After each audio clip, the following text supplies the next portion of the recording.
नमस्कार साथियों, हम बात करते आ रहे हैं हिंदी साहित्य के आधुनिक काल की और उसमें उपन्यास के विकास क्रम की।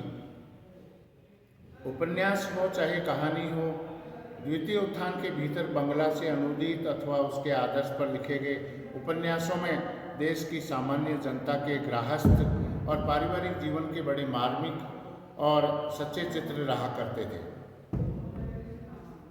प्रेमचंद जी के उपन्यासों में भी निम्न और मध्यम वर्ग के गृहस्थों के जीवन का बहुत सच्चा स्वरूप बराबर मिलता रहा। पर इधर बहुत से ऐसे उपन्यास सामने आ रहे हैं जो देश के सामान्य भारतीय जीवन से हटकर बिल्कुल यूरोपीय रहन सहन के सांचे में ढले हुए एक बहुत छोटे से वर्ग का जीवन चित्र ही यहाँ से वहाँ तक अंकित करते हैं। उनमें mister miss, professor, hostel, club, drawing room, tennis match, cinema, motor पर हवाखोरी, कॉलेज की छात्रावस्था के बीच के प्रणय, व्यवहार इत्यादि ही सामने आते हैं। ये ठीक है कि अंग्रेजी शिक्षा के दिन दिन बढ़ते हुए प्रचार से देश के आधुनिक जीवन का यह भी एक पक्ष हो गया है, पर यह सामान्य पक्ष नहीं है। भारतीय रहन सहन, खान पान, रीति व्यवहार प्रायः सारी जनता के बीच बने हुए हैं। देश के असली सामाजिक और घरेलू जीवन को दृष्टि से ओझल करना हम अच्छा नहीं मानते।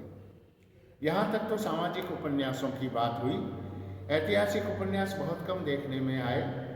इस प्रकार से तो यह अच्छा है, जब तक भारतीय इतिहास के भिन्न भिन्न कालों की सामाजिक स्थिति और संस्कृति का अलग अलग विशेष रूप से अध्ययन करने वाले और उस सामाजिक स्थिति के सूक्ष्म ब्यौरों की अपनी ऐतिहासिक कल्पना द्वारा उद्भावना करने वाले लेखक तैयार न हो, तब तक ऐतिहासिक उपन्यासों में हाथ लगाना ठीक नहीं है।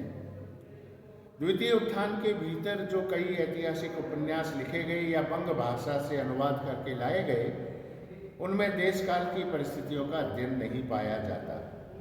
अब किसी ऐतिहासिक उपन्यास में यदि बाबर के सामने हुक्का रखा जाएगा, गुप्त काल में गुलाबी और फिरोजी रंग की साड़ियाँ, इत्र, मेज पर सजे गुलदस्ते, झाड़ फानुस लाए जाएंगे, सभा के बीच खड़े होकर व्याख्यान दिए जाएंगे और उन पर करतल ध्वनि होगी, बात बात में धन्यवाद, सहानुभूति ऐसे शब्द तथा सार्वजनिक कार्यों में भाग लेना ऐसे फिक्रे पाए जाएंगे, तो काफ़ी हंसने वाले और नाक मुँह सिकोड़ने वाले भी मिलेंगे। इससे इस जमीन पर बहुत समझ बूझकर पैर रखना होगा। ऐतिहासिक उपन्यास किस ढंग से लिखना चाहिए, यह प्रसिद्ध पुरातत्वविद श्री राखालदास बंद्योपाध्याय ने अपने करुणा, शशांक और धर्मपाल नामक उपन्यासों द्वारा अच्छी तरह बता दिया।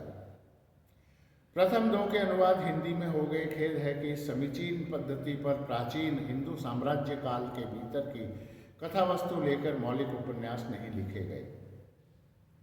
नाटक के क्षेत्र में अलबत्ता स्वर्गीय जयशंकर प्रसाद जी ने इस पद्धति पर कई सुंदर ऐतिहासिक नाटक लिखे।